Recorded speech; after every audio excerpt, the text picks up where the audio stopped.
الحمدللہ وحدہ والصلاۃ والسلام علی من لا نبی بعدہ اعوذ باللہ من الشیطان الرجیم والذین یبیتون لربہم سجدا وقیاما والذین اور عباد الرحمن وہ ہیں جو یبیتون رات گزارتے ہیں لربہم اپنے رب کے لیے سجداً سجدہ کرنے والے وقیاماً اور قیام کرنے والے، یعنی ان کی کیفیت کیا ہوتی ہے؟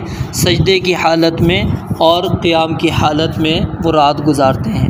تو پچھلی آیت کے اندر عباد الرحمن کا لوگوں کے ساتھ جو معاملہ تھا اس کا اللہ رب العالمین نے تذکرہ کیا۔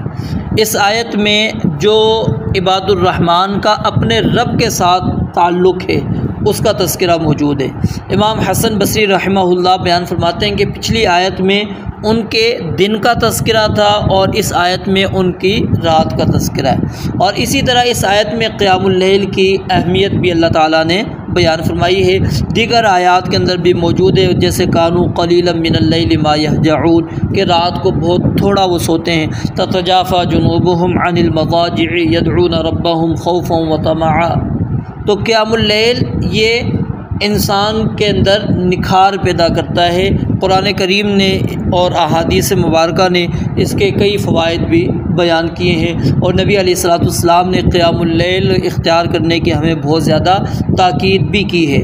اور اللہ تعالیٰ کا ہم پر خاص فضل ہے، خاص رحمت ہے کہ ہم عشاء کی نماز اگر جماعت کے ساتھ ادا کرتے ہیں تو فرمایا کہ فکأنما قام نصف اللیل، گویا کہ اس بندے نے آدھی رات قیام کر لیا۔ اور جو بندہ صبح فجر کی نماز بھی جماعت کے اندر پڑھتا ہے اس نے گویا کہ پوری رات قیام اللیل کر لیا۔ یہ اللہ رب العالمین کی کیا ہے؟ رحمت ہے ہم پر کہ ہم رات کو سوئے ہوئے ہیں، کوئی قیام نہیں کر رہے، لیکن عشاء کی نماز جماعت کے ساتھ اور فجر کی نماز ہم نے جماعت کے ساتھ پڑھ لی تو پوری رات کی قیام کا اللہ تعالیٰ نے ہمیں اجر دے دیا۔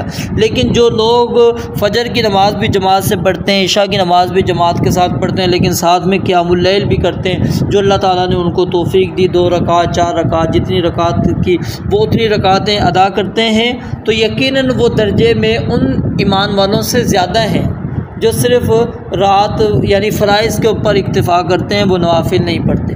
تو یہ قیام اللیل کا بھی ہمیں کچھ نہ کچھ اہتمام ضرور کرتے رہنا چاہیے۔ اس کے اندر اللہ تعالیٰ نے ہمارے لیے کئی فوائد رکھے ہیں۔